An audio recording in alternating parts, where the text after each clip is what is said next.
Today we are revisiting what could be easily considered by many to be a modern classic. We're going to talk about what we're getting in the glass, our experiences with it in the past, and whether we think it's a good buy anymore in 2024 for what is a fairly elevated price tag of $50 to $55 in each market.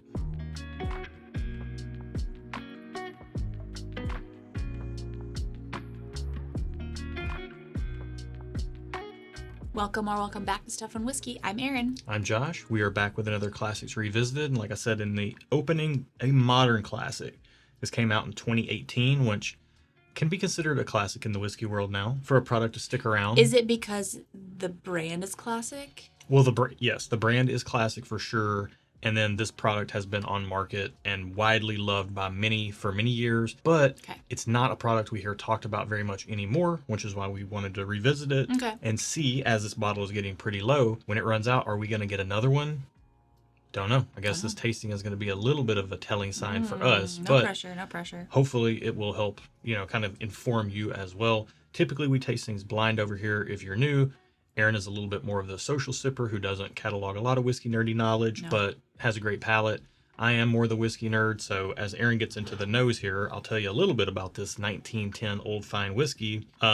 Where is it on here? It says 1910, a fire on Whiskey Row led to Old Forester being rebarreled into heavily charred barrels. This double-barreled expression follows the same process as the original Old Fine Whiskey. 93 proof, about 50 to 55 bucks in most markets. We're dealing with double-barreled Old Forester at a pretty approachable proof point. Okay. How you feeling about the nose? I'm fine. I am getting stinky feet on this. Are you? Yeah. Wow. Okay. Sorry, I need to be able to say what I smell right when I say it, and I had to stop and listen to you talk about this wonderful product, and then my brain completely went blank. Wow. I haven't even had alcohol today yet. Well, we did warm up our palates. I had one sip. With a sip of something different, which is going to be interesting to talk about how it compares to this in a minute. I had one sip of something to warm up, and that's it. Yeah, but this is basically double-barreled Old Forester, and on the nose, to me, it just smells great.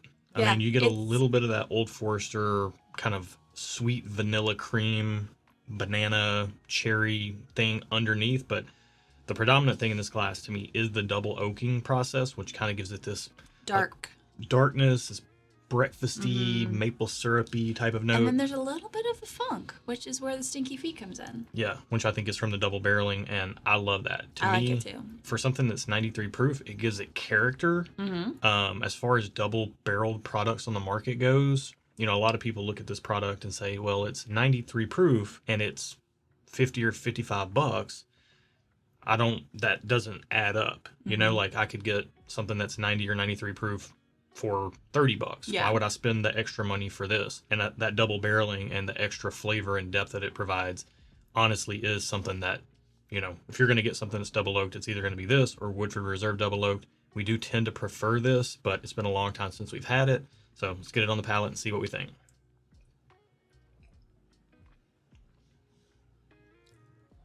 Okay. I'm getting some cherry and a lot of flavor, a lot of power.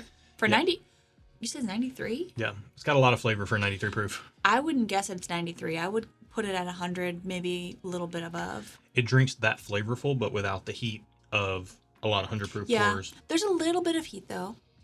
Yeah. Not a ton, but a little bit, an appropriate amount of heat. Yeah, I mean, generally speaking, first sip, again, can't trust that first sip. Let's get another one. It became a little more woody tasting on the second sip, which happens with me a lot, but not bad. It's still flavorful. I'm still getting a little bit of a cherry note, which is not bad. I don't know if I love it, but with the power that I'm just getting a bomb of flavor, and it's not a specific flavor, but it's a bomb of flavor. The flavor of flavor. The flavor of flavor. I'm getting that. The flavor is flavoring. Yeah. Flav. Yeah. Anyway, whoa, I'm old. Okay. This is, to me, just, like I said, a ball of flavor. I mean, there is that Old Forester stuff, again, right, on the nose. Everything carries over to the palate. You get that core vanilla cream with the cherry banana type thing underneath, but it has on top of it this blanket of dark, dense richness. Yeah. And honestly speaking, I haven't visited this in a while. It's not something we typically reach for because we tend to reach for higher proof things, or if we're going into lower proof things, we tend to reach for something that's a little bit lighter, easier, because I mean, we're coming up on the heat of the summer, and we might have something that's a little bit more easy sipping and more just generally sweet or, you know, generally tame. But this right here comes through with a lot of flavor for low proof. This is I like this. Yeah. I would say this would be a summer sipper for me at nighttime. Yeah. Like a nighttime summer sipper. I agree. Not a daytime summer sipper. Yeah, it's almost too flavorful to sip in the heat of the day. Yeah. It needs to have like just slightly cooled off. It's dark and moody. Yeah. Yeah.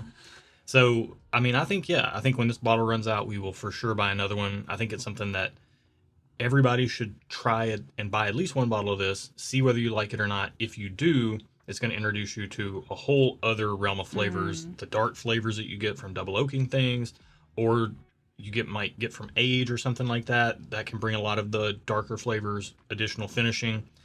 But great proof point, great price point for what you're getting in the bottle, I think. Yeah, I think if you on paper, if you go by like, oh, I'm paying $50 or whatever for 93 proof, on paper it doesn't seem right.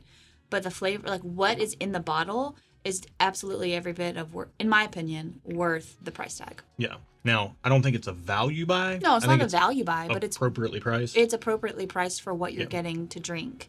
So that's what I care about. Yeah. If you care about honest opinions, unbiased reviews, we're not blind here, but most of our stuff is. So you can check out the subscribe button down there. Treat yourself to some more videos from us. We do videos like this periodically, but most of the things we do are blind. And we have these Talking Head Tuesday videos that we do, Whiskey Talk Tuesdays, where we cover all kinds of different topics, including, speaking of summer sippers, coming up, we're going to have, or maybe not coming up, maybe it just came out. Either way. We don't know because we film in advance. Summer sippers, our favorite summer sippers are coming up. So stay tuned for that. But yeah, tons of fun stuff on the horizon, including a ton of fun stuff over on our Patreon, which is where we have the best dang whiskey community on planet Earth. You can find that in the video description below. That's where we release our barrel picks. People can get involved in the community, trade samples, help each other find stuff, all kinds of good stuff down there. Check it out. It's definitely worth looking into if you are a whiskey nerd or want to get a little bit more whiskey nerdy and find a community that's full of really awesome, positive people. And what else? Shirts. You can't see it, but on the back of this, it says good people, good whiskey, because that's what we're all about. Yep. And you can find that over on stuffandwhiskey.com. Absolutely. And I think that's it for this one. It is. Be good to each other. And until next time. Cheers. Cheers.